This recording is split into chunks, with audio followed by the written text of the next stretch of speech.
Morning, Marion. Good morning. Wait a minute, I gotta get you back. I don't know how to do that. Hi. 1 second. I think I have to come back out and in or something.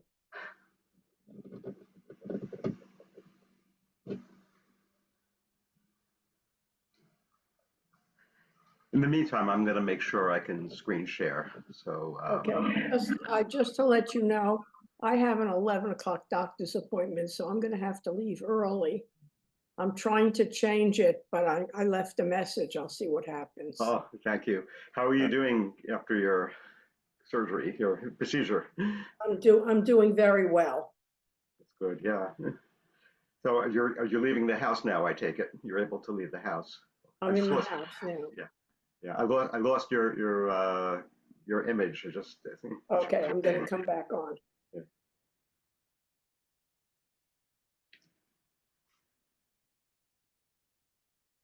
Meantime, I'm going to try to see if I can share my screen here. Yeah. Okay.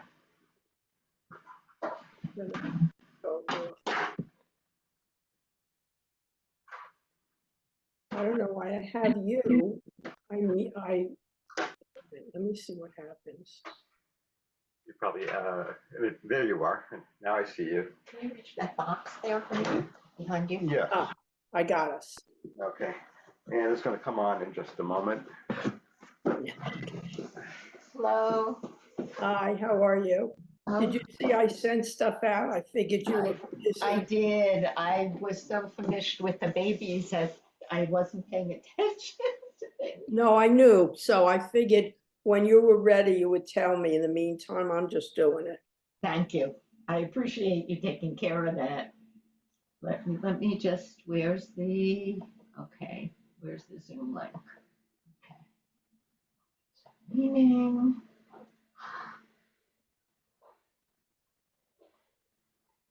I spoke to you after I saw the doctor, right? No, I didn't speak with you. Okay, so she said I was a good healer. Yay. And the only treatment I'll need is either the tamoxifen or the anastrozole for 5 years. Okay, that's good. Pill, no chemo, no radiation, definitely. So that, oh, video, large video. That is good news. yeah, and as I said to Lenny, you can turn your screen on. I don't understand. Another screen.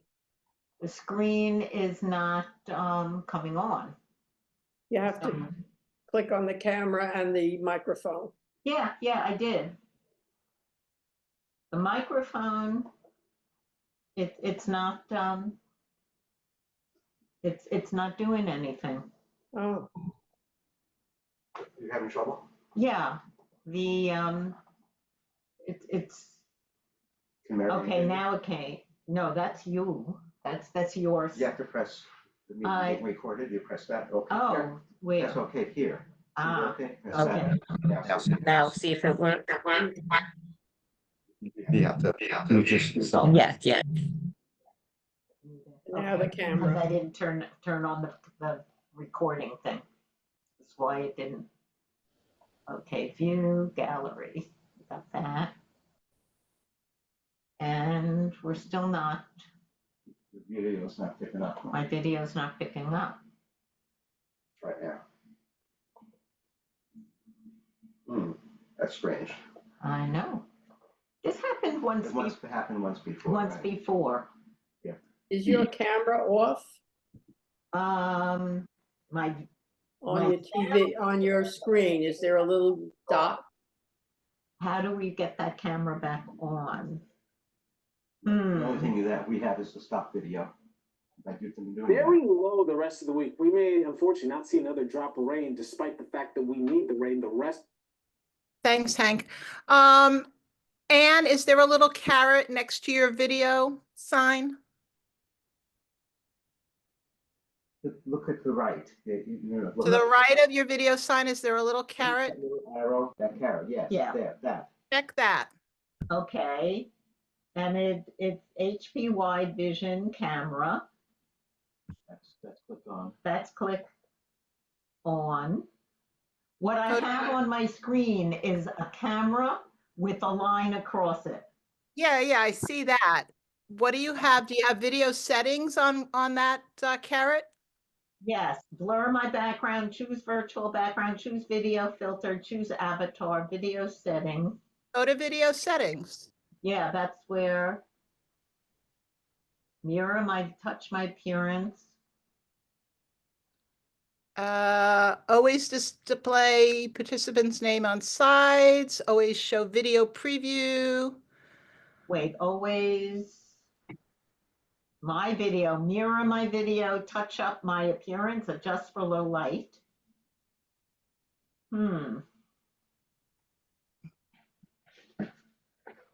Display names, advanced. Have this once before. How about the camera? Look at the camera setting.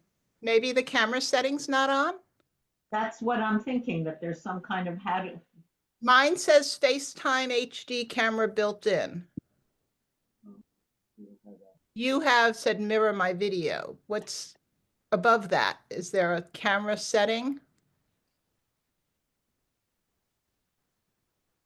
Wait, where did? I'm gonna get out and come back on again and see Okay, do what that, happens. see what happens, okay. Try I'm that. gonna leave the meeting, because meanwhile, you can start. No, and do we whatever. have 3 minutes. We have 3 minutes. About 3 minutes. Okay, Get totally out, I'm getting totally out. totally out. And let me go to settings in general. Well, now everybody can hear me chatting here. You have too many things open on it. Hi, Howard. Hi, Leslie. Hi. Morning. Morning, everyone. You. At least we got a little rain last night, a few drops. Yay. Yeah, my goodness. Definitely need it. So now Yeah. that it's in the daily Amidah, where we pray for rain, we really have to concentrate on that now. Modeh Hageshem. Yeah. Oh, that's for rain in Israel. We Prayer. Well, we need it for You here. gotta get it can for here. localize it. So we can say Marit Hageshen USA.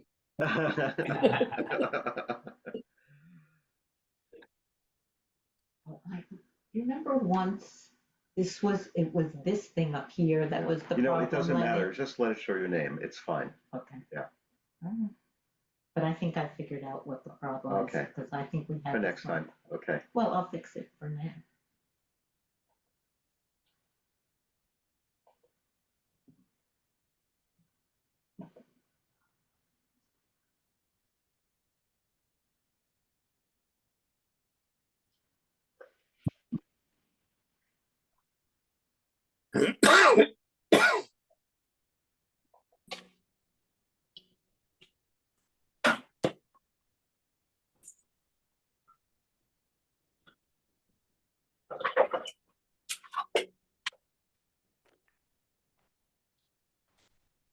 Hi, Merle. Morning. You're on a regular screen this morning. Good. Good morning, Len. Good morning, Morning, everyone. Geraldine. Morning. Morning. Howard. Leslie. Hi, Ellie. Mary, Lily. Irie Cantor. Okay. It is 9:30 and this train leaves on time. And we're going to continue with our discussion, finish up our discussion of Shiva. Even when I do share my screen, if you have something to say, just chime in, not to worry. Because I can't always successfully stop my share and then get back to it, so I have trouble with that. So just for you, who knows? And you can just blurt it out. Who knows why Shiva is 7 days?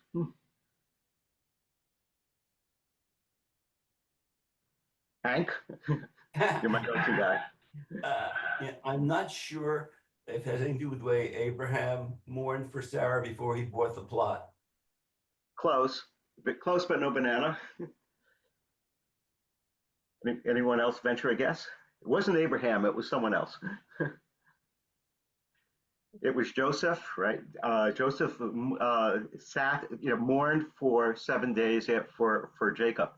And that's the only place in the Bible that there's a reference. The sages attributed to Moses, but there's nothing in the Bible itself where Moses speaks of that, so it's really from the sages. But it was a custom, of course, before the revelation at Sinai, right? So it was not among the 613 or listed in the Torah. And of course, Sheva means 7. Okay, so we're going to continue where we left off, and we're about to talk about mirrors, the covering of mirrors in the Shiva house. You please pipe up. Why do we cover mirrors in the Shiva house? Just a mute and chat. Not supposed to be concerned about our own appearance. Right. It would encourage vanity, which is not what the mourning is about, right? A lot of people say that. Any other reasons that we cover mirrors in the Shiva house? I can't hear you, Amy. You're muted. That would help. Okay. Like it's almost pagan that they're afraid that through the mirror, the soul might appear or see them or something. I almost feel like that might be a Bubameister kind of thing. Yeah, that is my personal favorite explanation. And any other, Wendy? When it also was very, very popular around the late 1800s to cover mirrors. It was they would do it, if you read old books, they would cover the mirrors when someone died. Only among Jews, or do you think among other people? In the American culture or the United States, they were doing that. Yes, right. It was not strictly Jewish. In fact, I've read that they also would cover pictures, not just mirrors, but pictures as well, right? So it could be that this comes from neighboring cultures. It may not be strictly Jewish at all. Okay. Any other things you've heard of for covering mirrors? There's a lot of stuff that goes around with, so the soul doesn't escape, so the soul doesn't wander around. I mean, a lot of Shiva stuff is, even the stones on the grave are because of that. I never understood it, but a lot of that stuff comes up. That's also right up my alley. Right. Okay. So I'm gonna attempt to share my screen, and we'll see what happens here.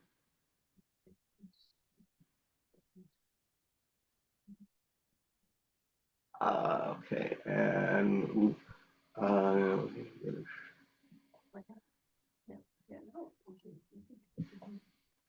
okay. Howard, can you lead us off? You have to be here. Good. Okay, mirrors in the Shiva house. We may think that the covering of mirrors in the Shiva house is exclusively Jewish custom. However, this turns out not to be the case.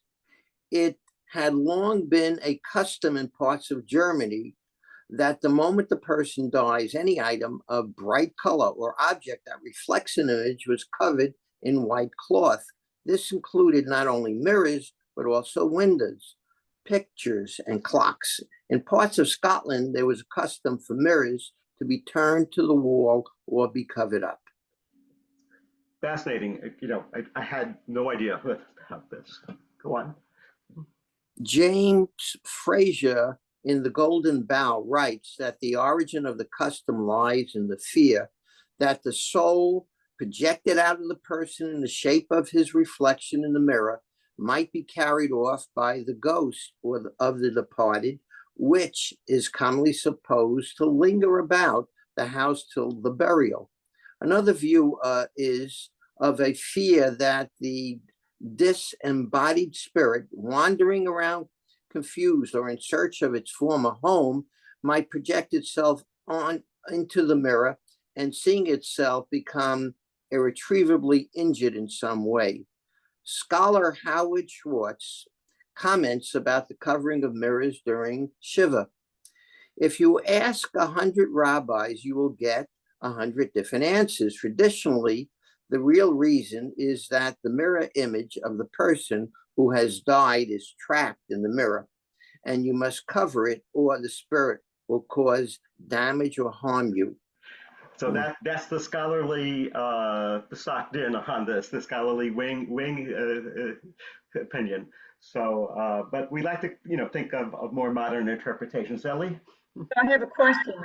So when Fraser's writing about the ghost coming and carrying you away, I guess at that point the body was in the home and not 10 miles away in a funeral home. No, the tradition is that the soul of the departed, is still in the house. It's Even if the body's not. Even though the body has just been buried and mourning has begun, the soul is hovering around the household and can embed itself in the mirror and lash out and cause harm in some way. And because of the separation from the body, the soul is highly agitated and disconsolate and could cause damage, because of the shock of losing its body. And so I could imagine. measures have to be taken. So the soul reunites with the body when it's buried. Say That's a again? question. Did you hear me? Well, I'm sorry. Say it again, please. Oh, does the soul reunite with the body when it's buried? Not clear. No, not clear. We don't know, where the soul goes, or but the common tradition is that at least the soul for during Shiva is or maybe for some time after, still in the house where it had resided. I haven't come across anything that speaks of where the soul goes after that. So, okay, interesting. Yeah. And I've read that the soul goes up to heaven and the body is buried. Yes, that works. Okay, that works. Yes. What's this strapped in there? And of course, in Mashiach Zeiten, when the days of the Messiah come, the soul will be reunited in the body as it once was, as it once lived, right? So whether it's in the treasury of souls, because there's a literature about the treasury of souls, someplace, and maybe it's heaven or someplace else that it is parked, waiting for that day to come. Okay. Leslie, can you read for us? Sure. Sephardic Shiva customs. Scholar Ron Wolfson, in A Time to Mourn, A Time to Comfort, writes the following about Sephardic Shiva customs.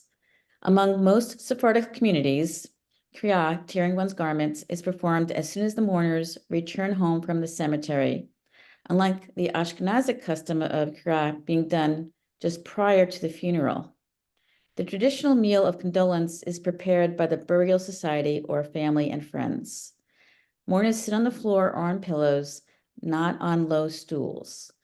Daily services are held in the home, and Zohar, a mystical commentary on the Torah and other works, is studied throughout the week. Okay. So, go on. In the Syrian community, offering Turkish coffee and food to visitors is not uncommon, even though it is not the custom for visitors to bring food or gifts to the mourners. In addition, a unique tradition is followed that stipulates a visitor make either 1 or 3 condolence calls during Shiva. A second visit symbolizes the possibility that death could return against the family. A third visit would indicate that the second visit was only to further offer support to the family. A lot of visiting. Yeah, a lot of visiting. Yeah. I'd go for the Turkish coffee. So the condolence meal, Sudat Havra, sometimes you walk into a Shiva house and there's so much food there, it's almost like it's a party. But the original intent was that the community would provide food for the mourners because they would not be in a position of cooking and preparing food, that the food is really for them. it's not a party, and let's all eat, so, but it's become that in many places. Um, Carolyn, could you read for us? Thank you, Leslie. Surely. Just before I say that, isn't the idea of bringing food also because the mourners are not to do anything for themselves? Exactly, yes. Mhm. In the Moroccan community, visitors leaving the house of mourning say, Min Hashemayim Teni Hamu, may you be comforted from heaven. At the end of Shiva, a special meal and study session called a Mishmarah is held, and the deceased is again eulogized, and mourners are encouraged to repent. Many mourners immediately begin a year of strict religious observance. Another mishmarah, complete with food, is held at the cemetery itself on the 30th day following the burial. An interesting custom among the Persian community is to hold a study session known as Tarahim, derived from the Hebrew Rahamim, mercy, in the synagogue during the week of Shiva. The mourners are allowed to come to the synagogue and are often joined by hundreds of friends and relatives. The rabbi will offer words of Torah, and a short eulogy about the deceased will be given. About food being held at the cemetery, uh, I recall, in my younger days when there would be an unveiling for a family member at the cemetery, and this would not be in 30 days. This would be a year later, unveiling of the matzebah, the tombstone. There would be a meal at the cemetery, weather permitting. I don't recall this being done in more recent years, at least in my family, but I do recall like a meal at the cemetery. Does anyone have that tradition? My Yes. mother's, Yes. Amy, you talk. yeah, my mother had said that they used to go with food to the cemetery and have a meal there. Yes. Yeah. And that's not Sephardic. That's not Yeah, Sephardic. Ashkenazi. Right. Yeah. That's Sephardic food after the end of the Shloshim, the 30 days. Yes. Were there other comments about that? Okay. Actually, I have a comment about the beginning a year of strict religious observance. Somebody who I know, this was maybe 10 years ago, from Israeli dancing, tragically lost her daughter. And she decided that she would dress more sneistic. And, how would you translate that? Modestly. And she started encouraging all the women at the dancing to dress that way too. And, we're not, she got upset that we wouldn't do that. So she stopped coming dancing because that was like her mission, to get us to dress in longer skirts and not wear pants while you're dancing. Yeah, While we're dancing. I recall when my father died. My father was involved in the Orthodox community in where he lived on Lower East Side, and in the building that he lived, there were just many Orthodox Jews, and they came, and I remember they coming and learning, Mishnah, which I didn't know that the custom existed, and looking into it. Why learn Mishnah? I mean, the Sephardim learn Zohar, but the Ashkenazim learn Mishnah. And one explanation is that the word for soul, neshama, is in the same letters as the word for Mishnah. And so it became a tradition to learn a Bissel Mishnah at the house of mourning. So I do recall that. Also, Len, the custom of unveiling is an American one. Yes. And you don't have to wait a year. No. Anytime after Shloshim, you can do it. You can do it at any time As after soon as the Shloshim, stone is correct. put on. Yes. Len, Yes. um, Yeah. so this Sunday, we're having my father's unveiling. And maybe he knew that we were not very good cooks, because what we're going to do is afterwards, we're going to go to a Jewish deli that he really enjoyed out on Long Island for some lunch. Very appropriate. Yeah. So I think that's probably a good compromise there. All right, and a toast in his honor, yes. Yeah, that's right. So we're going to move on now. Len, We're very before we do, can I just ask a question? I'm Yes. sorry.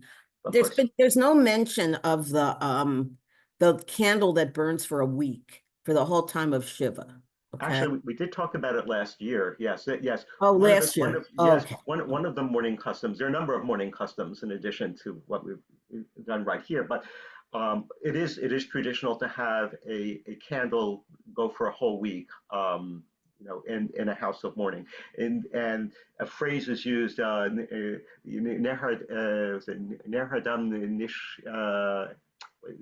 the light of the soul is a person's soul is in the light of the flame. Yes, and Yes. there's So what I wanted. Isn't that in our sanctuary, Len? Isn't it? Yeah, it could be in ours. That's the front of this. Ner hadam nishmat. How's it, Cantor? Yeah, now I'm blanking. It's at, go look in the sanctuary. We'll look when we go Where the later. where the memorials are. That usually many synagogues you'll find that phrase. Yes, yes. So what I wanted to mention was, I recall the rabbi saying that during the week of Shiva, you are easing, as the people come in, you pray and everything and talk about the deceased, you're easing the soul up to its place of rest in heaven. And I kind of almost associate that flame with that passage as it goes down and gets lower and ultimately is extinguished as the passage of the soul. And when it goes out, that means that the soul has found its place. That's how I kind of think of it, that it's not agitated anymore. That's a beautiful image. Thank you for sharing that, Harriet. Yes, I never thought of it in those terms, but yes, yeah. Lovely. All right, we move into something a little darker now, much laden with controversy, and that's the question of cremation. Amy, can you take us through this? Can I just ask first, Len, are you going to send, or can you send us copies of these slides? This is available from the CBI website, the B'nai Israel website. If hopefully sometime later this week, so you can redo this. Okay, yeah. thank you. Okay, Amy. The following is from an article by Stuart Ayen in the Forward, dated January 5, 2023. According to the Cremation Association of North America, more than half, 58%, of Americans who died in 2020 were cremated. The National Funeral Directors Association expects about 80% to be cremated by 2040. Cremation figures for Jews are lower because a traditional Jewish funeral involves a burial. Even the most liberal streams of Judaism, including Reform and Reconstructionist movements, call for an in-ground burial. There are nuances among Jewish viewpoints.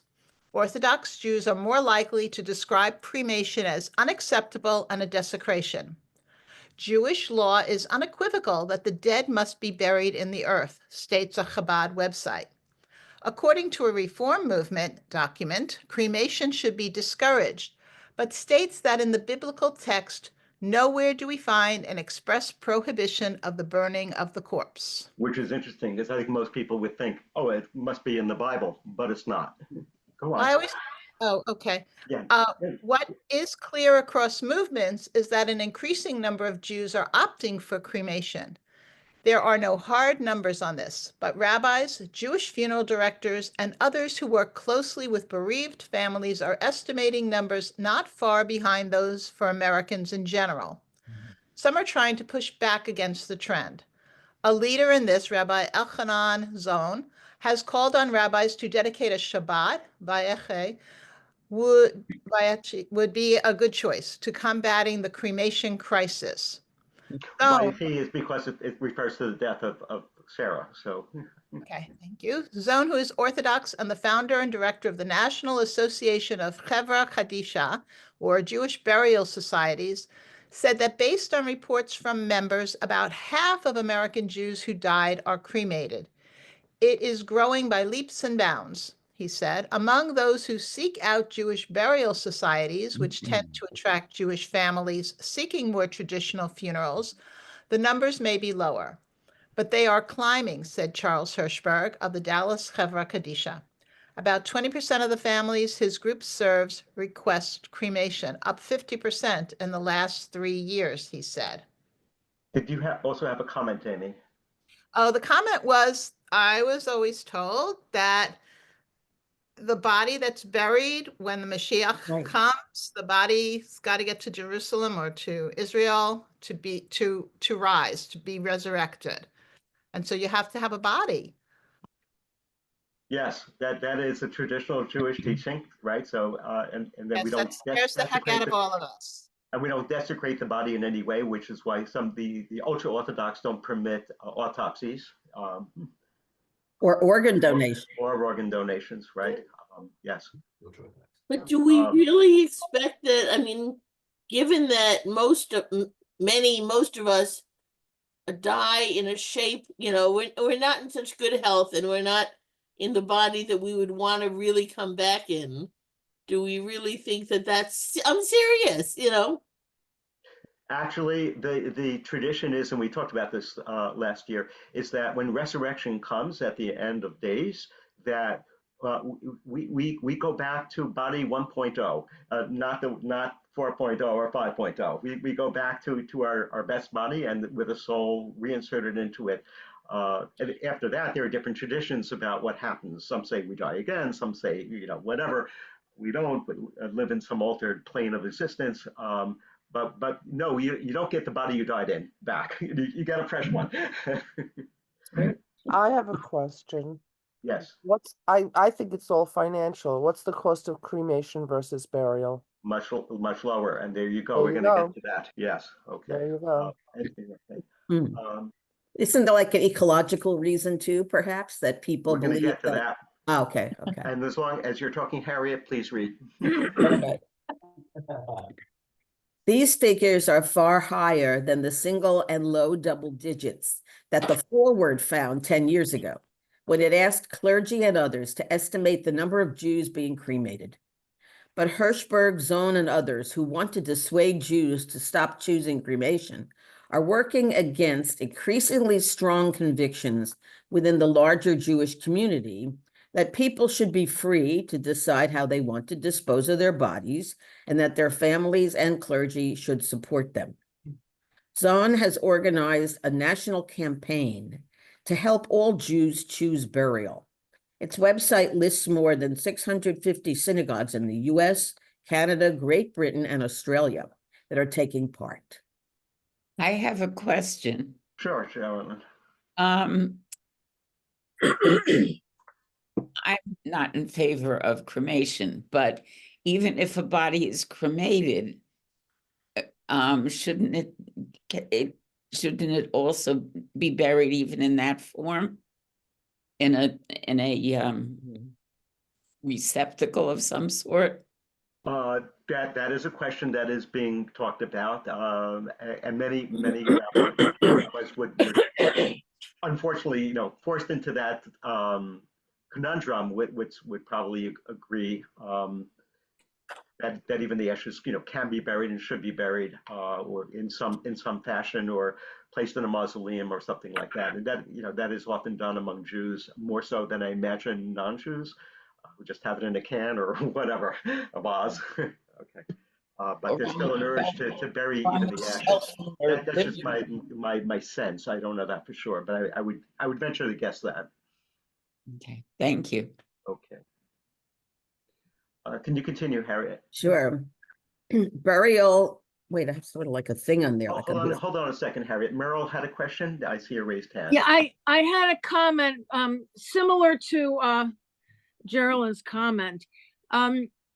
And maybe I'm just sort of being my difficult self, but since matter is neither created nor destroyed, scientifically, wouldn't even a cremated body, it's not solid matter that we think of, but there are atoms and things floating around from the smoke and whatever the cremains are, and wouldn't that body be eligible for resurrection also at the end of? Well, last year we talked about the coccyx bone, which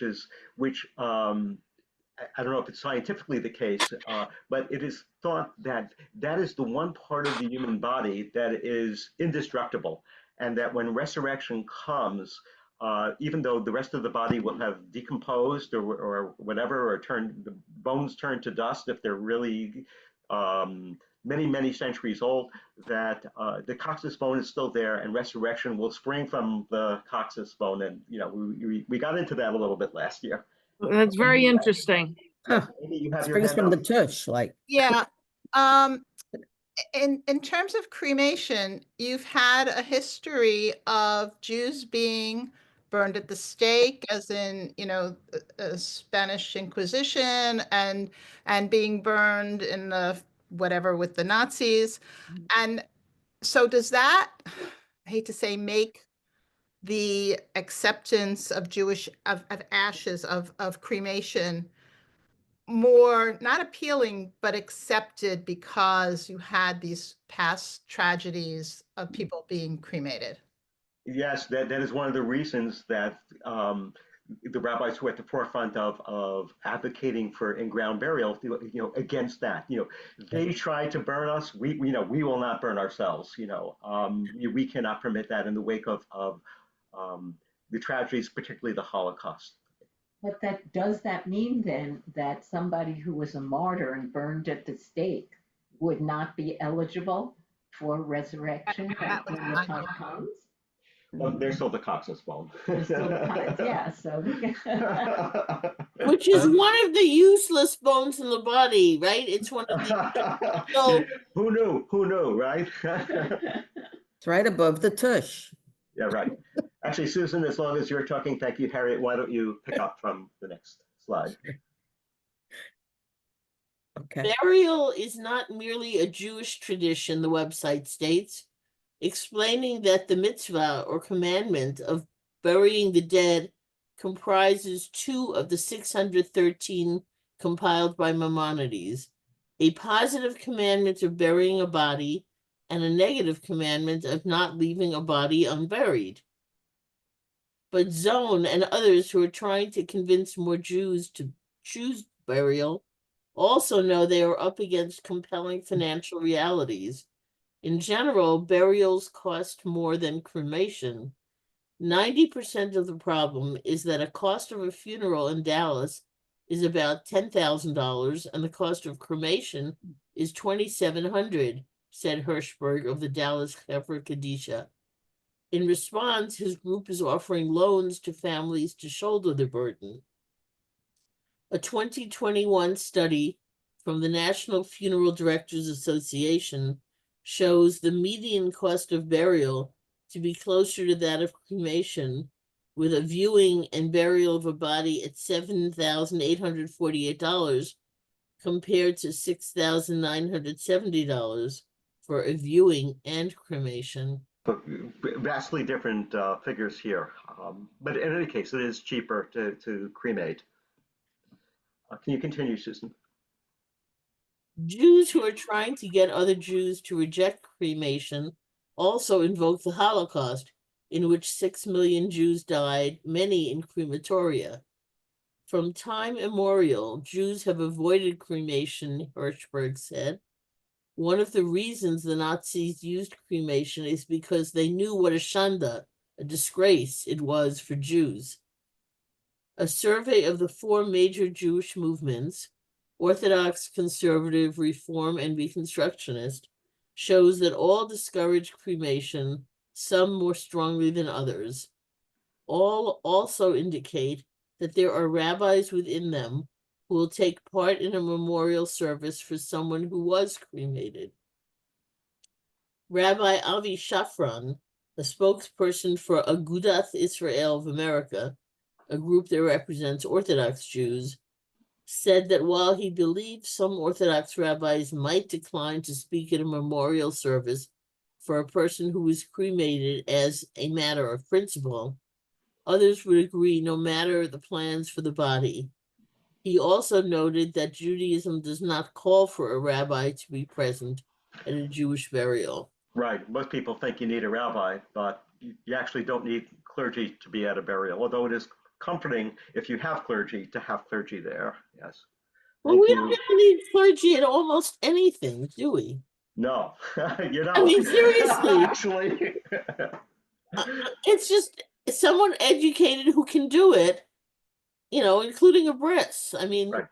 Because rabbi was the title was given to a teacher, one wise enough to know that the Talmud and to paskin shailas, to answer questions about observance and how things should be done and what's kosher and what's not, and that was the role of rabbi. Not it wasn't as clergy as it's come to be, so.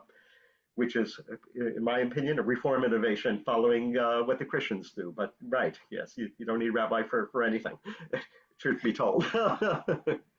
One of Okay, the things that I'm sorry, Lily? one of the things that strikes me is because my father-in-law was cremated, and they scattered his ashes on Jones Beach, in Jones Pier somewhere. Is that some people find it very comforting to go to the cemetery to visit the grave site, and for the people who remain, if you cremate and you just dump the ashes somewhere, you don't have that physical place to be with the person. And for some people, that's important. I Yes, personally will indeed. never go to Jones Beach again, but that's another story. I agree with But that. in terms of the living, you go to the cemetery. It's comforting to remember to be there. I don't know. That's I just a thought. absolutely agree with that. In fact, my brother and I were at our family cemetery, just last month, because we always go around the holidays to visit the graves, and we have a family plot. My father was one of 12 children, and the family circle was created in the early 50s, whatever, and they got this plot in the cemetery in Yenhamville, I call it. It's near Princeton. The relatives that moved to Long Island have been cursing ever since that they have to drive all the way to near Princeton to go visit graves, but that's where it is because the land was cheaper there. What can I tell you? We were Lower East Side Jews. Can't take the Lower East Side out of the family, even if you could take the family out of the Lower East Side. Anyway, so my sister died about, I think it was 14 years ago, and her family decided, and my brother-in-law, and I think my sister agreed before her death, that she would be cremated. And my brother and I were very upset, and to this day. And my brother actually, remarked just this last month that there is no place, to think of my sister. When we go to the cemetery, we see where my mother's grave is. We see my father's grave is. We see where all the other relatives are, and we can feel a closeness to them. And as you say, a comfort, like Lily says. But they have an urn with her remains that they have in Chicago. So they do have a place where her I think immediate it's in a family, I think or a it's in a mausoleum. mausoleum where they can go to visit. Yeah, but yeah. I mean, so her children have a place. There is a place, yes, but it's not with the rest of the family. But who's going to come from Chicago to New Right, York, yeah, right. This or way or San Diego to New York, yes, Yeah. that is true. I mean, it's a sad commentary, but I've heard people say they don't want to be buried because they don't want to feel that, have an obligation on the part of their children to have to come visit them. And I'm wondering like whether or not we're all of a certain age, a certain generation, and whether the younger Jews are going to really feel the same way about going to a cemetery, whether it's something that they're going to feel a need to do. Yes. No way are my kids ever going to go to the cemetery. No way. That's We what I barely can mean. get them to visit us when we're alive. That's what I keep telling them. Come now. When I'm dead, I don't care. See, My that's mother exactly never what I'm went to saying. her parents' Yeah. cemetery in Philadelphia. Yeah, that's true. Yeah, That's true. She never went there. yeah. Geraldine, you have your hand up. Yes, isn't it I don't want to use the word requirement, a custom that a physical memorial has to be erected, and that's to remember the person. It's a custom. I don't. And in fact, in the Bible, there are memorial stones in matzevot. Our term for tombstone is biblical. Matzevah, standing stone, actually. Right, because you know, that's part of the reason for the unveiling, is it not? Yes, yes. I would imagine that those who are cremated that have the urn, you know, in a mausoleum or whatever, would have something about, you know, the person, would have something written about the person, and similar to what would be written on a gravestone. I would imagine. I've never been to a mausoleum, but I would imagine so. Thank you. Merle and I both have had our hands up. You know. Yeah. Merle? Yeah. Let me wait a second. Okay. So, again, I'm coming from a slightly different, you know, point of view, and I've had personal experience with cremation. And for me, I find it comforting because with cremation, everything burns up, and the atoms and the molecules and the electrons and all that stuff are floating around everywhere. So in some ways, you know, again, for me, it's a little comforting that my loved ones are everywhere, not just going to the cemetery to, you know, visit a particular space. Christie's Regional NG. I love the image. Wait. Susan, you wanted to say something as well? I think Merle was not done. No, my phone rang. I'm sorry. No, I was just going to say that, you know, again, for me, burial, I've always sort of freaked out about the idea of burial. And now that, you know, some of my loved ones have been cremated, I find comfort in that, because to me, they're everywhere. You know, they don't just disappear just because they've been cremated. They're out there in pieces and bits and pieces, or molecules and atoms and all that stuff. And they're just everywhere. So I can meet them or see them or feel them everywhere. I love the image. You know, I still find cremation a hard swallow, but I love the image, and I can see how it is comforting for you. Yes. Thank you for sharing that. Okay. Okay, for me, I was going to say that going to the cemetery has never worked for me. I mean, my dad passed, he died over 40 years ago. And whenever we would take my mother to the cemetery, of course, we'd, you know, go to his grave, and it's any talking to him that I need to do, I can do just as easily from home as the cemetery. It's not, for me, you know, where he is.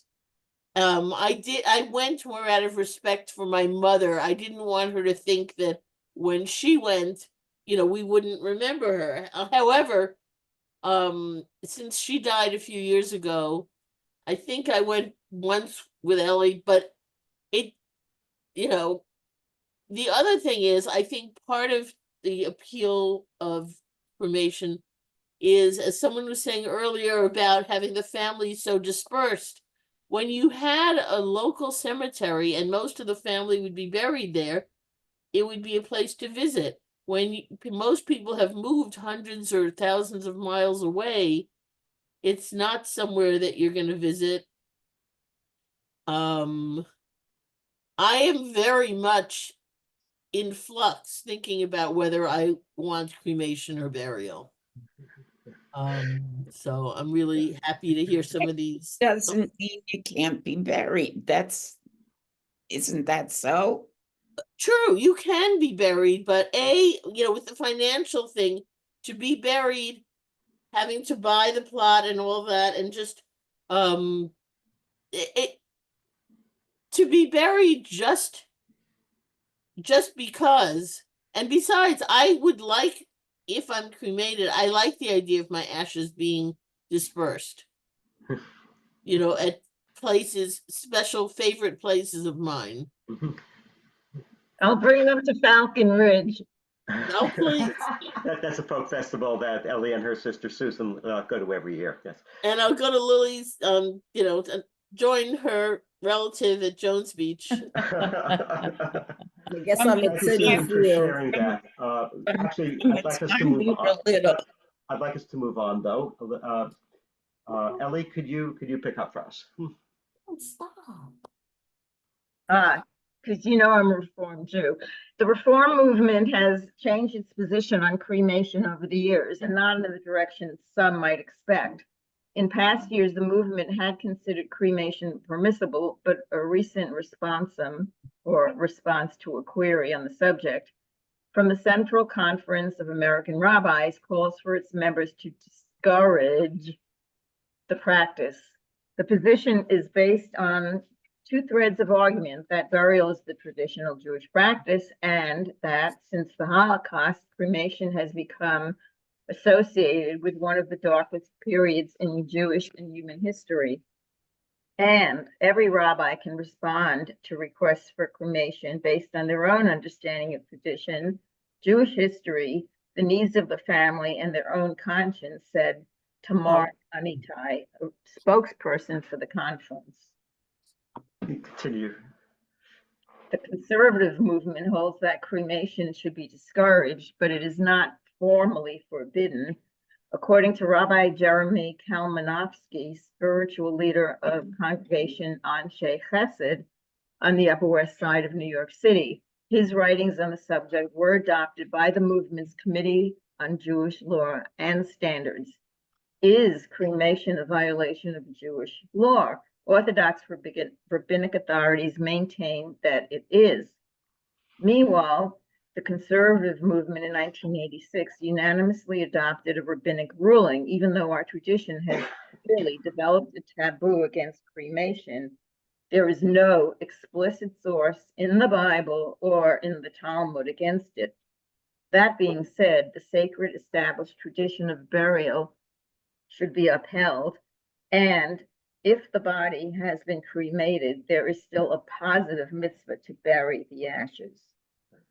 I was surprised to learn that I knew it wasn't in the Bible, but it's not in the Talmud either, that the taboo about cremation. That was so some customs are actually stronger than halakhic law, which I find fascinating.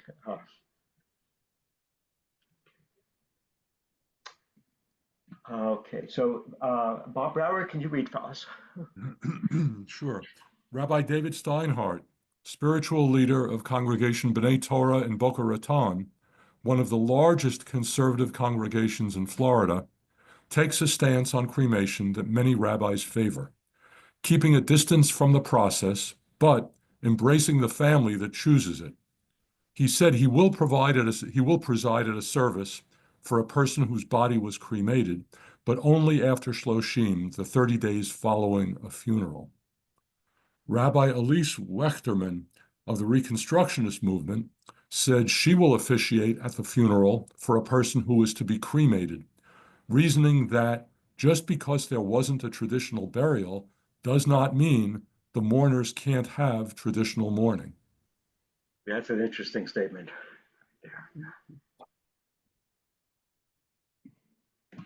So this is poster from, I think this is from an article from the Times of Israel just last year. So questioning cremation. Created in the divine image, humans are intrinsically holy and their bodies must be treated with respect. Why then are they being disposed of as fertilizer? So some may be uncomfortable with this. Can you continue, Bob? Yes, I spend many of my waking hours involved in Jewish afterlife care. Excuse me. And I have witnessed a frightening shift in the way the deceased are treated. Until just a few decades ago, Jews who died were buried, always. Cremation, that was something done to us, against our will, not something even the most disconnected Jew would choose for themselves. Times have changed. Today, The cremation rate among American Jewry is approximately 50%. Moreover, new methods of disposition, alkaline hydrolysis, and even human composting are gaining popularity as they become legal across the country. Innovation should come as no surprise. Circumstances change, technology advances, social standards slide left and right. Almost everything. Torah values are immutable, and burial is a Torah value. Thank you. Merle, can you read for us? Yes. In Parshat Vayehi, Jacob implores his son Joseph, the second most powerful man in the world, to grant him just one request. Swear to me, Jacob beseeches, that you will perform Chesed Shel Emet, true kindness, and bury me. 2 chapters later, after Jacob blesses each of his 12 sons, Jacob gives them all a final instruction to bury him. Why is burial so important? Burial is not merely a Jewish custom, it is a mitzvah. And when the Torah gives us the imperative to bury, it tells us why. A person is a tselem Elohim, a being created in the image of the divine. People are intrinsically holy, and their bodies must be treated with dignity. Let's take a quick look at those alternatives to burial. Go on. Cremation incinerates the body, obliterating it to the point that even DNA is destroyed. Alkaline hydrolysis uses lye to reduce the body to a goop that is simply disposed of through the sewer system. Once used solely by serial killers and drug cartels, this method, oh my gosh, this method is now legal in 20 states. Human composting is the latest advance in disposing of the deceased. A response to the oversized carbon footprint of cremation, human composting involves putting a human body in a rotating steel drum that turns it into 1 cubic yard of dirt in just a few weeks time. Just last week, New York became the 6th state to legalize human composting. The common effect of these disparate methods is to deny the body of any sense of sanctity, to obliterate it as quickly and as thoroughly as possible. I'm so sorry, Merle. I asked you to read this, given your stance about cremation. You have to read the other side of the equation on this. That's okay. There's an organization, I see it on Facebook or something, where I guess it might be something like this composting. I don't, but anyway, they will bury the composting or the ashes or something. They bury it like at the foot of a tree somewhere. It's legal wherever it happens, and it can, the idea is that it will add to the growth of the natural surroundings that are. I forget what it's called. You know what the company or whatever is called, but that's sort of a nice thing. But I'm not sure. It's still, for me, it's still like a burial thing. Okay. Right. But it's not as bad as the goop. Okay. All right. Thank you. Maria, are you able to read for us? You drive. Get close to your mic. And unmute. Some things are garbage, but not everything. Both the Torah scroll and a human body are physical objects. They do not last forever.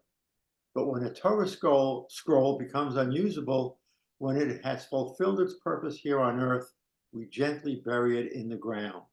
We don't toss it into a blue recycling can, and we certainly don't burn it or flush it or use it as fertilizer for our garden. The human body, with its spark of godliness, is even more precious, more holy than a Torah scroll, and yet it has become acceptable to dispose of it as if it were ordinary as a banana peel. Jewish afterlife care is called Chesed Shel Emet, literally kindness of truth, not only because it is the greatest possible kindness we can perform, but also because it reflects the eternal truth that a human being is a holy being and deserves respect. Change is an inevitable part of life. Let's embrace it wholeheartedly, but only when it aligns with our values and affirms the sanctity of every human being. Okay. Yeah. So obviously, this is an Orthodox You gave that perspective. to me because that's what I believe. And when you talk about disposing of a body, you're using the same language you talk. I dispose of trash, not somebody that that gave me love and to whom I return love. Yes. So this was a perfect. Thank you. Yes. Okay. So we have just a few minutes left, and I'm going to hold up on starting our section on Yizkor, as it's going to spend a few minutes talking about why the laws of mourning in the Mishnah are found in the section of the Mishnah that deals with festivals. You would think that the laws of mourning would be in some other section of the Mishnah, but in fact, the laws of mourning are found not only with festivals, but in the midst of a discussion of the intermediate days of a festival, called Moed Katan, right? Moedim are festivals, and there's a subsection of in this Mishnah called Moed Katan, and talking about the Chol HaMoed, and then you have right smack in the middle of discussion of Chol HaMoed, the laws of Shiva and mourning, and it's very curious, why would that be? So I heard a rabbi and a scholar 2 years ago talking to the Chevra Kadisha in South Orange. I'm actually a member of that Chevra Kadisha. And his article was brilliant. And I was going to share a few of the key points of that with you, if I may. Okay. Hank, are you able to read for us? You have to get close to your mic if, to do that. Mourning, a time to mourn, Avelut as a minor holiday, by Rabbi Ben Greenfield. Rabbi Greenfield's article explores why it is that many of the laws and practices surrounding mourning are found, rather surprisingly, in the Mishnah that deals with Shabbat and festivals, and specifically in the section on minor holidays. I've included excerpts as his article is a fresh, though very old, perspective on Jewish mourning. The following are some of his salient points based on that Mishnah, Seder Moed Katan. On what basis is mourning 7 days? Where it is written, quote, I shall turn your holidays into mourning. That is just as the holidays are 7 days, so too mourning is 7 days. Reish Lakish, in the name of our Yehuda Nasiya, on what basis is delayed mourning when news of a death arrives from afar after much time? Only 1 day. As it is written, I shall turn your holidays into mourning, and we find that Shavuot, which is called a Chag, is but 1 day. Interesting. Okay, continue. Shiva is 7 days long because Pesach and Sukkot are 7 days long. Shiva is sometimes 1 day long because Shavuot is 1 day long. If we accept the Talmud's basic conceit that the anatomy of mourning ought to match the anatomy of holidays, more details of Avelut, the required period of mourning, fall into place. The Jewish holidays prohibit or otherwise limit working, replacing our weekly errands with obligatory meals, special holiday foods, uncommon holiday dress, and regulations around shaving and haircuts. During Shiva, workday labor is forbidden. One eats an obligatory mourner's meal, the Suda HaChabara, and by custom, numerous special foods associated with grief. Dress is regulated through the torn garment and lack of laundered or new clothing. Shaving and haircuts are prohibited. Most Jewish holidays come with a ritualized preparatory period. The many mitzvot of Erev Pesach, the customs leading to Rosh Hashanah and Yom Kippur, Ta'anit Esther before Purim, and so on. Similarly, Shiva is preceded by the unique practice of Aninut, the pre-burial period of shock, effectively a period of Erev Avelut. We sit Shiva in what is today a visibly low chair, and we also sit the other 7 days, the 7-day Chagim. On Pesach, a mitzvah to lean, and on Sukkot, a mitzvah leishev basukah. Each of these holiday components are found in Avelut. Fascinating take. Continue. In a more experiential sense, most Jewish holidays are commemorative, pushing us to remember people and events from the past that we might otherwise forget. With regular workday life interrupted, family, friends, and neighbors gather to reconnect and commemorate together. Avelut, for so many, mirrors this holiday experience. Avelut means days set aside to remember and commemorate the life of the deceased, accompanied by loved ones who travel in for the quote occasion and in the presence of neighbors and friends. Keep going. Viewing Avelut as a branch of holiday law makes sense. We mark mourning just as we would any Jewish holiday. The recipes may be different. Sukkot and Avelut should certainly feel different, but the cookbook is the same. Or in the volume that the Tanaim, the compilers of the Mishnah, edited, Sukkot and Avelut require different sections, but they belong together in Seder Moed. One way to make sense of these organizational choices is to embrace that Chazal, the sages of old, viewed Avelut as a holiday, just one with an unusual feature. It can fall out at any point of the year. This makes mourning the sole Moed capable of producing a holiday scheduling conflict. Yom Kippur will never fall out on Hanukkah, yet Avelut can. Seder Moed spends 10 tractates introducing the full line of calendar-stable holidays. Only in the 11th tractate is it ready to resolve one closing question. What happens if the calendar floating holiday, Avelut, gets in the way? Today, we typically encounter the laws of mourning detached from the original framing. We learn these rules in modern guidebooks dedicated solely to mourning or from the Shulchan Aruch, which places them alongside tzedakah, excommunication, and visiting the ill. We thus forget that for the great sages of old, Avelut was written, framed, and conceived of as one step in experiencing the Jewish holidays. Right. Fascinating take. Okay, finish it off for us. Go for it. Why did the Chazal place Avelut in Seder Moed? Because they considered it a holiday practice. Avelut is a calendar phenomenon with specific start and end times. Its 7-day structure is explicitly borrowed from other holidays. Its work stoppage, obligatory meals, customary foods, special clothes, regulated sitting, and limitations on laundry and haircuts all accord with the festival's paradigm. But as the only holiday without a set calendar date, Avelut forces us to consider what to do when one holiday conflicts with another. Only in answering that question in holiday law does the Mishnah introduce the core teachings of Jewish mourning. Thank you for reading all that for us. So very, very different perspective, but an old perspective on it. Someone had their hand up. That was me. Yes. I was wondering when it was talking about, and in this last paragraph, obligatory meals and customary foods. The only one that I know of is the egg that you eat after you come back, the boiled egg. I don't know of any other traditional foods. For some, having bread and salt, bread is being the staff of life. So for some, having a loaf of bread and salt is also part of their tradition. Any other customary foods for that anyone can think of? Rogalach, right? Lots of rogalach. Don't Spartan have certain foods that are associated with death? I thought they were. No? Okay. We have deli platters, but I mean that's And if you're Turkish, and if you're Syrian, then Turkish coffee. Okay, but I mean this is the second time it got mentioned, obligatory foods and things. All right, well, I guess we need more Sephardim here.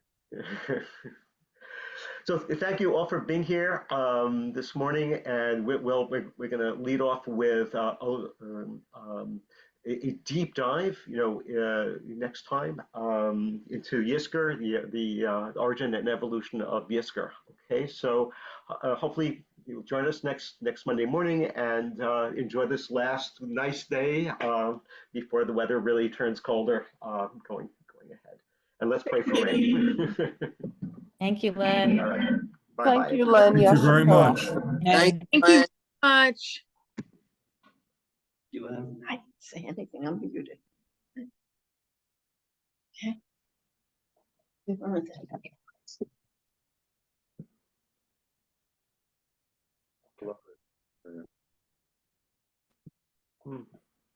Okay.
Can't seem to leave it. It's on very low.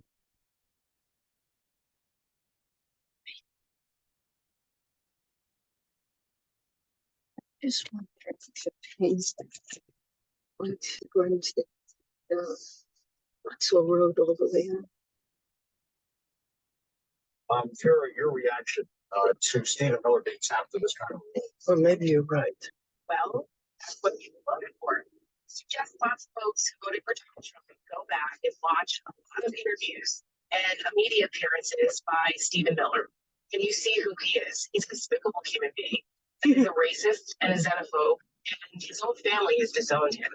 And this is now who has proximity to power in the White House, basically number 2 next to Susie Wiles in the ear of the president of the United States. Well, I guess the upside is at least he won't be the exec secretary or attorney general. I mean, I don't think that probably he could get confirmed. Is that probably, but Trump. That's why Trump is asking for recess appointments, and they're trying to circumvent normal institutions and processes because you're going to find out that a lot of these people would not be able to pass muster once they are really on public display.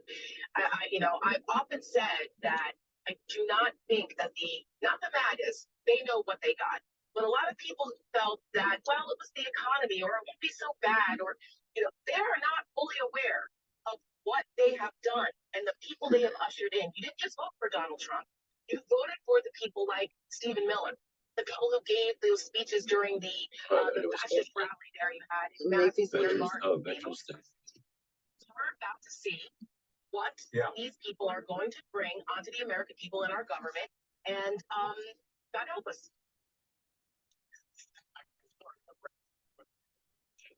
What you just suggested about the Steve, so you got more information on Stephen Miller being tapped as the deputy White House chief. I think on Vauxhall Road, it's best to get to Vauxhall Road the way we got a show than it is to stay at 22 to Vauxhall Road.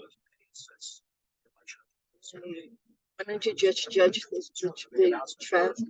I don't. Let's just see. I see what you're saying. You're not going to know because if you get off where you're getting off, you're not going to see how long it's going to take to get.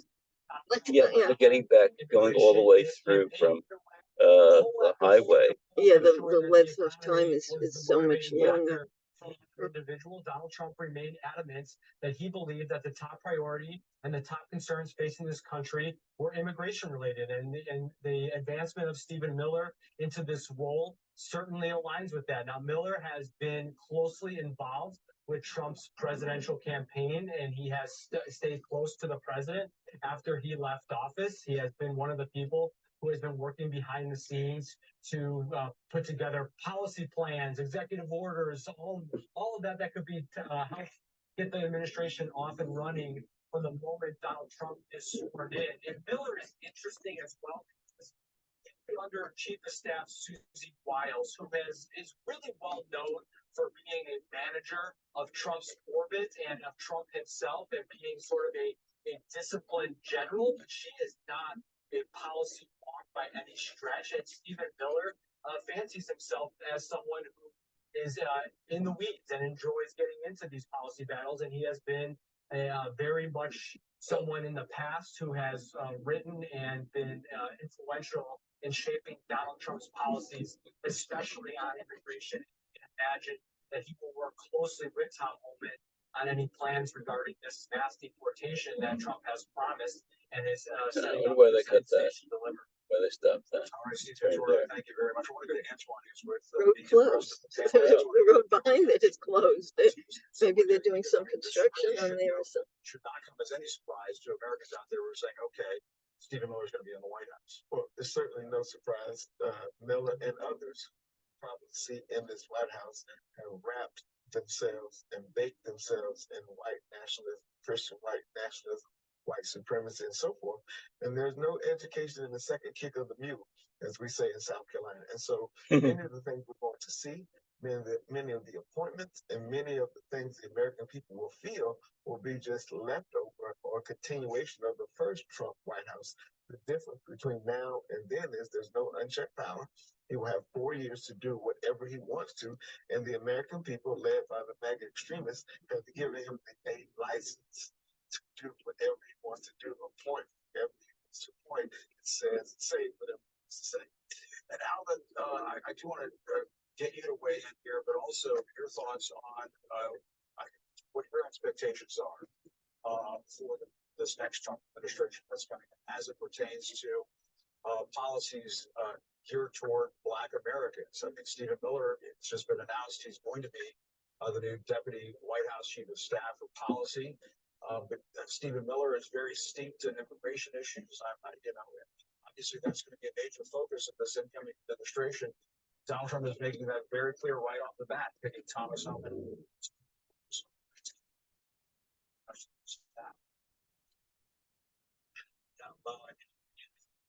For people who are pro immigration, but it's also a troubled day for Black Americans.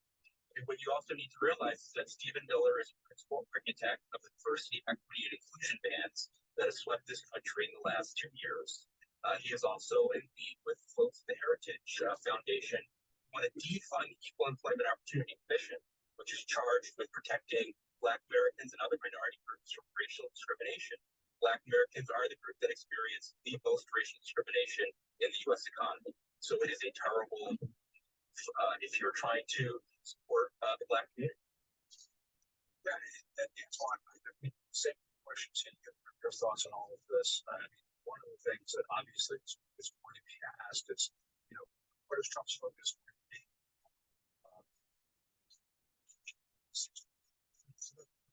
To the MAGA crowd. He has to continue to keep them out of racial rhetoric, to keep his base, to keep in terms of the economic president of Canada, that was marginalized to make the playing field level. So certainly we should not expect that if he becomes president of the United States. What we should expect him is for him to take credit from a very strong, robust, bypass economy that most economists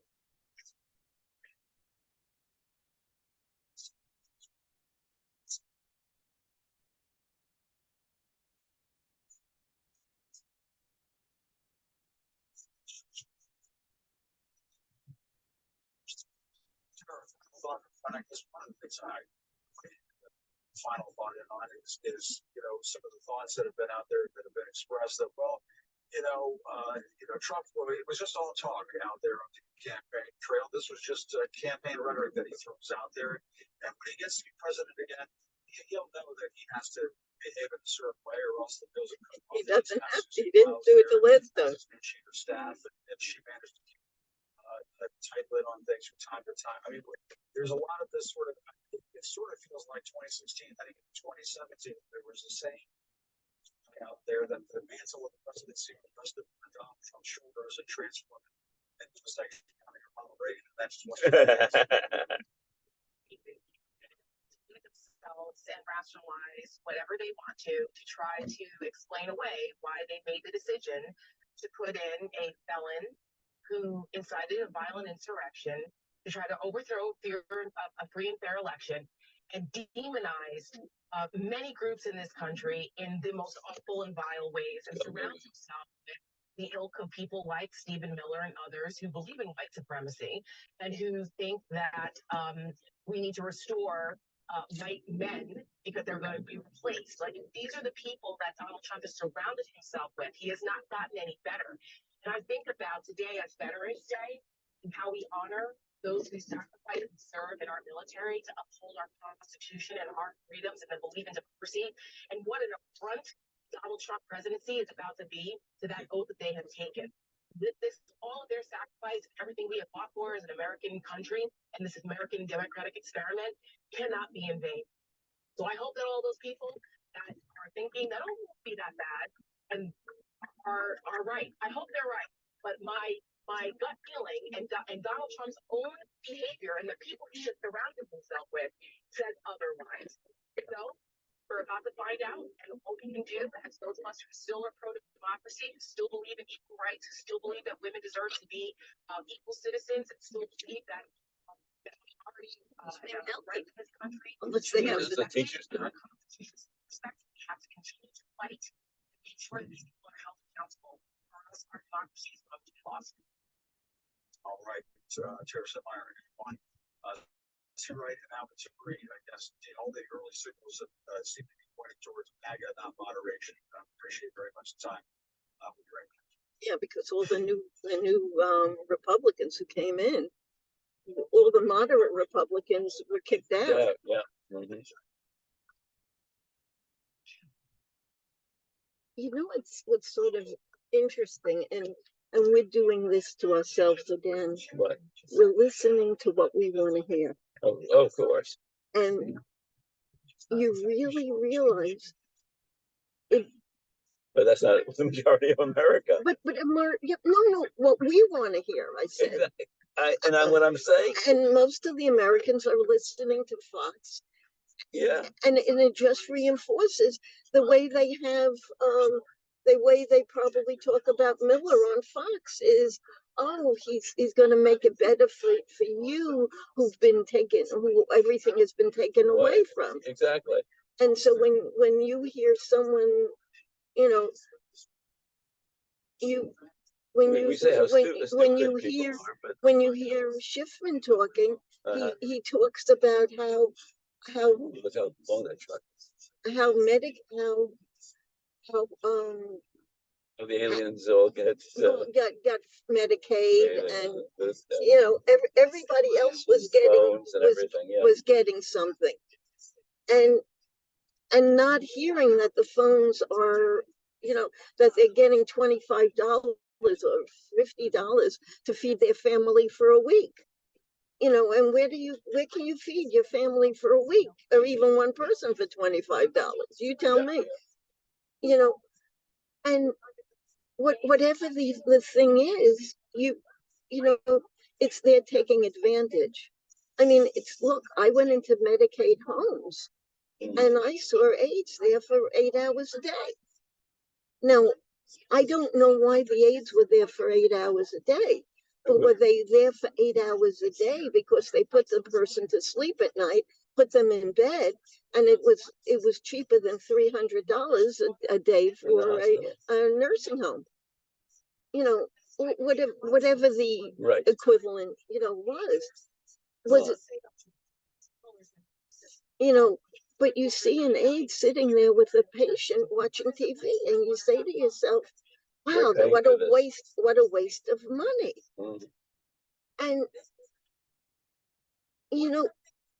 and if you don't understand the logic, and the logic is not explained to you how much we're saving, it's look at those wires. That's crazy. We are who we are, and we can't change. But BetterHelp is here to tell you, unless they were working on it.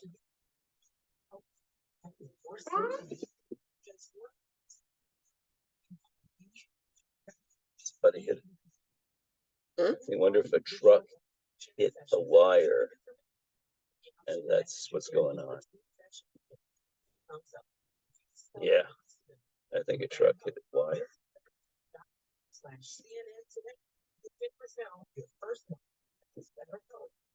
Oh, the truck is right there. Yeah. Oh, I see what the.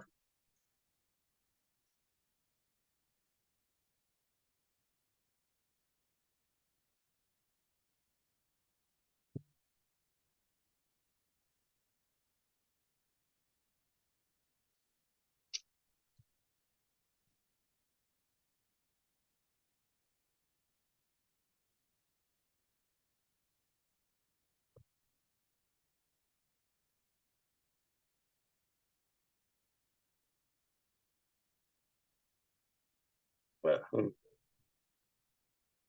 Everyone's turning, but right, Yeah. the cop car should have made it so that everyone could make the turn. when people are stopping going up here, yeah.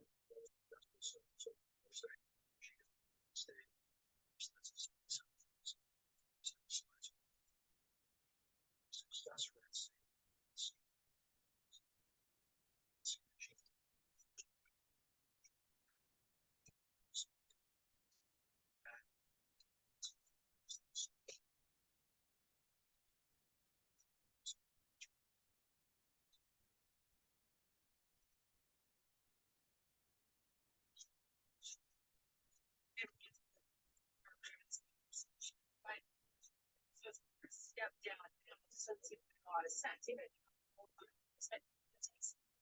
places for good justice, it does not appear that they actually have enough time. No, he was voted president. They're not going to let him give it a liberal in.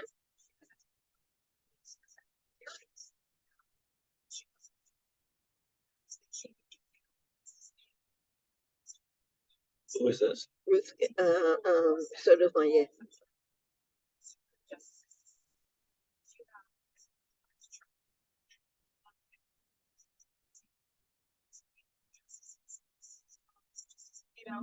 Step down.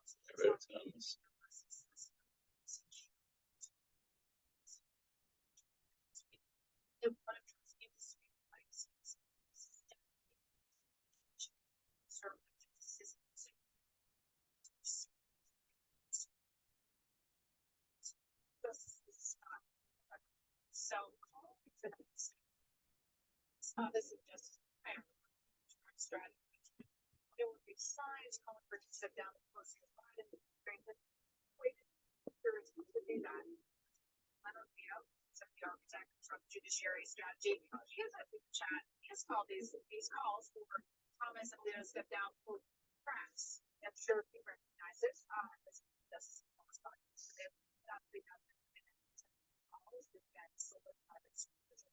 the younger generation of justices.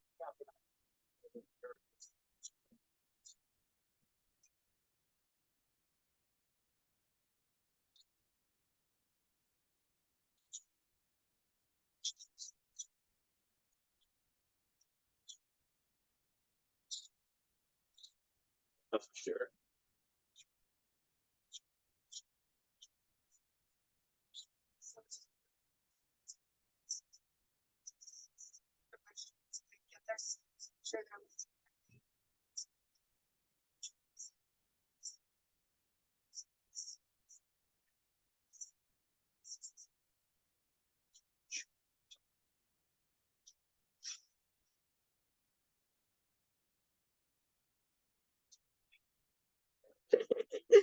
Would be, well, if we're 5 minutes late, that's not going to be a problem. I'm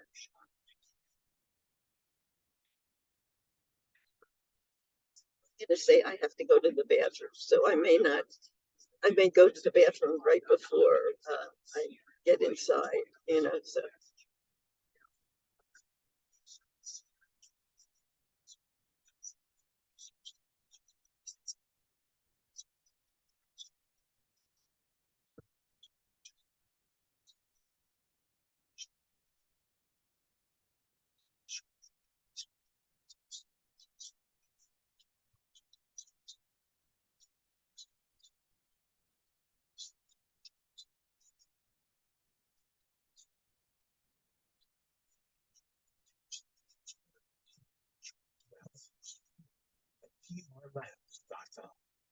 makes the most comfortable socks, underwear, and t-shirts. This keeps reminding me of the Israeli, yeah. and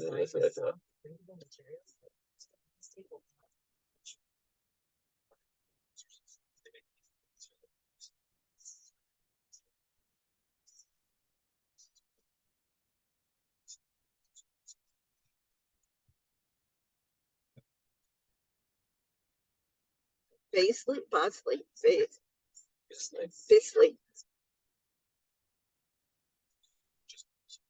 But I think Bombas was also another one. It's Bisley and it's Bombas. Oh, okay. So Bombas is you think is a word? Yeah, that's right. Oh, I'd like to stop today at CVS and buy my. I have 35% off. It pays for me to buy my minoxidil. Okay, and I'd like to pick up. I understand. I have it on the list. Okay, good. And my preference would be to pick it up at ShopRite if we can. Oh, milk? No, your B vitamins. Oh, okay. Because I need to, the more things I can buy at ShopRite, you know, if I can push $100 this week, sure. Here's the point. If I can get $100 this week, I have like 10 days after that. Mm-hmm. Okay, which means that, and we're going to be spending the 20th at Tracy's. So if we have to buy anything or pick anything up, and so the closer I come at the beginning of the week to buying things, like we can buy kosher sushi at the ShopRite, and at the ShopRite, yeah, which might take care of whatchamacallit. Miriam. Yeah, but you have to. But the other thing is, you have to get it before. You have to get the turkey before the 24th or whatever the date they have as the date. Mm-hmm. So, like it's like the day before Thanksgiving, and I don't want to be in. So it's not that you have to accumulate; you have to accumulate and pick up the. Yes. That's a lot different than Passover. They gave you an extra month or something. No, they because Easter came out later. Right. It wasn't Seder related, but yeah, everything you're saying is true. Yeah, mm-hmm. but the point is, you have to have they want you to have the turkey for Thanksgiving. They don't want you to have the turkey for post Thanksgiving. Right.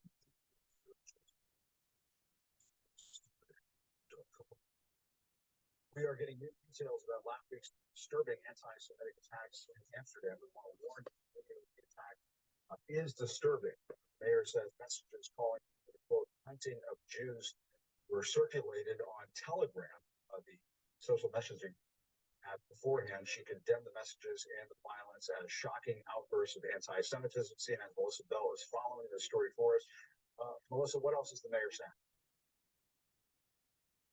The mayor giving more details as part of this investigation we spoke about last week, Jim. Together that was launched after that night of extraordinary violence on Thursday in the Dutch capital.